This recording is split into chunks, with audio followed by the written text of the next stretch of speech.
بسم اللہ الرحمن الرحیم۔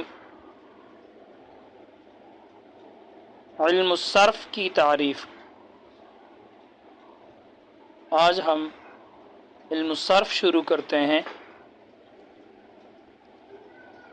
علم الصرف وہ علم ہے جس سے صیغوں کی پہچان حاصل ہوتی ہے اور لفظوں کو گرداننے کا طریقہ اور ایک صیغہ سے دوسرا صیغہ بنانے کا قاعدہ معلوم ہوتا ہے۔ تو علم الصرف اس سے صیغوں کی پہچان حاصل ہوتی ہے کہ یہ واحد مذکر غائب ہے، یہ تثنیہ مذکر غائب ہے، یہ جمع مذکر غائب ہے، ضربا، ضربا، ضربو، پھر آگے مضارع یضربو، یضربان، یضربون وغیرہ۔ تو صیغوں کی جو پہچان ہے وہ ہمیں علم الصرف سے حاصل ہوگی، اور لفظوں کو گرداننے کا طریقہ، ایک لفظ کی ہم گردان کریں گے، جیسے ضرب، یہ ایک لفظ ہے ضربن، اس سے ہم گردان کرتے ہیں، فعل ماضی بناتے ہیں، ضرب، ضربا، ضربو، ضربت، ضربتا، ضربنا، ضربتا، ضربتما، ضربتم، ضربت، ضربتما، ضربتن، ضربت، ضربنا۔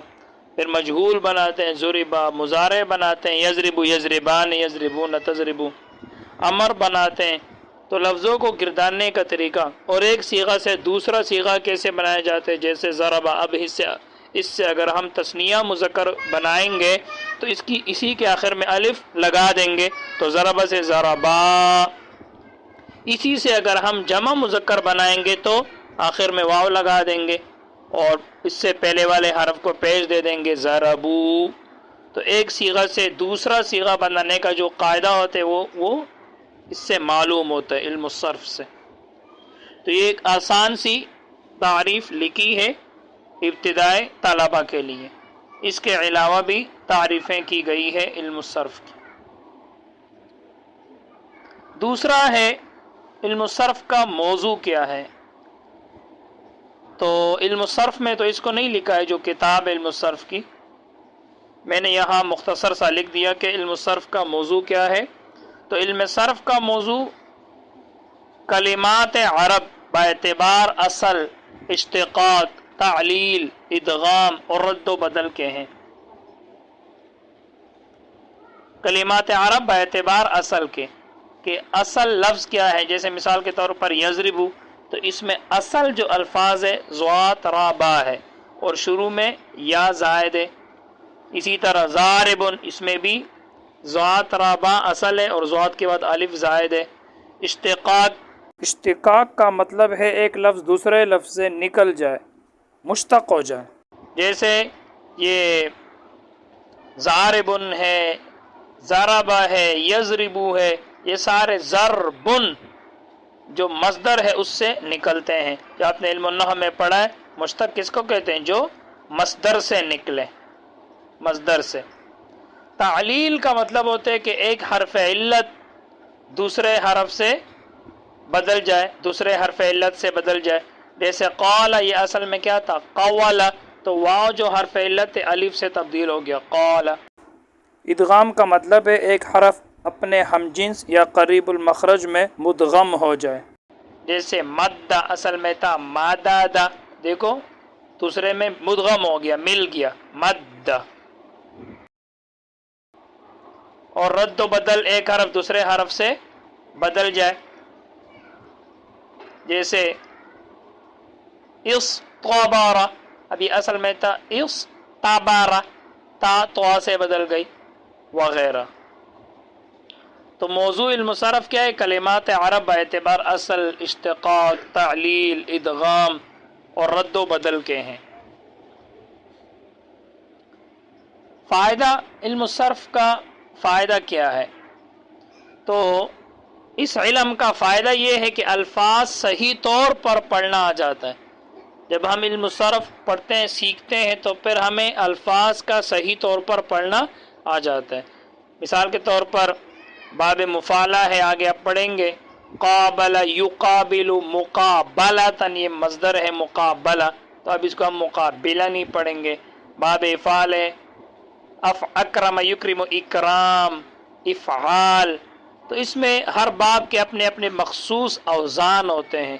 اس کو جب ہم پڑھیں گے سیکھیں گے تو پھر ہم الفاظ کو صحیح طور پر پڑھیں گے اور غلطی سے ہم محفوظ رہیں گے.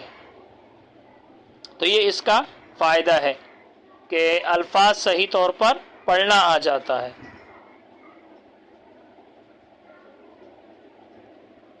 آگے ہم علم الصرف کا مقام اور مرتبہ دیکھتے ہیں.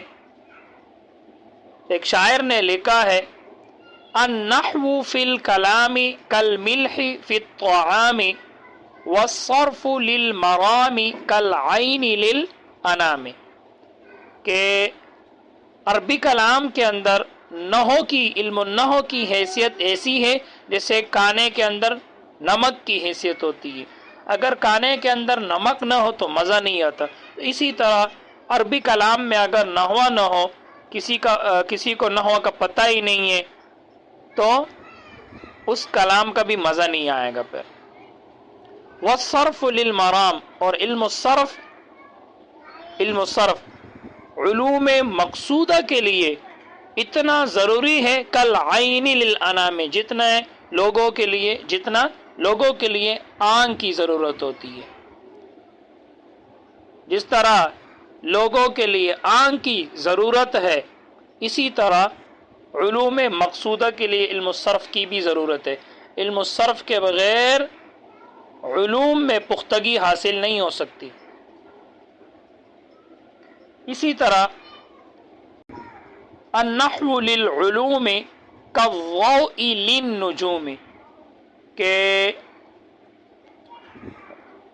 علم النحو کی حیثیت علوم کے اندر ایسی ہے، علم النحو کا مقام علوم کے اندر ایسا ہے کالضوء للنجوم، جیسے کہ ستاروں کے لیے روشنی ہے. جس طرح ستاروں کے لیے روشنی کی حیثیت ہے، اسی طرح علوم کے اندر علم النحو کی حیثیت ہے. اسی طرح والصرف فی العلوم کالبدر فی النجوم، کہ علم الصرف کی حیثیت، علم الصرف کا مقام علوم کے اندر ایسا ہے جیسا کہ ستاروں کے اندر 14ویں رات کی چاند کا مرتبہ ہوتا ہے، کہ وہ 14ویں رات کا چاند جو ہوتا ہے ستاروں میں نمایاں نظر آتا ہے. بس آج کے لیے اتنا ہی. اللہ تعالی ہم سب کو علم نافع عطا فرمائے. السلام علیکم ورحمۃ اللہ وبرکاتہ.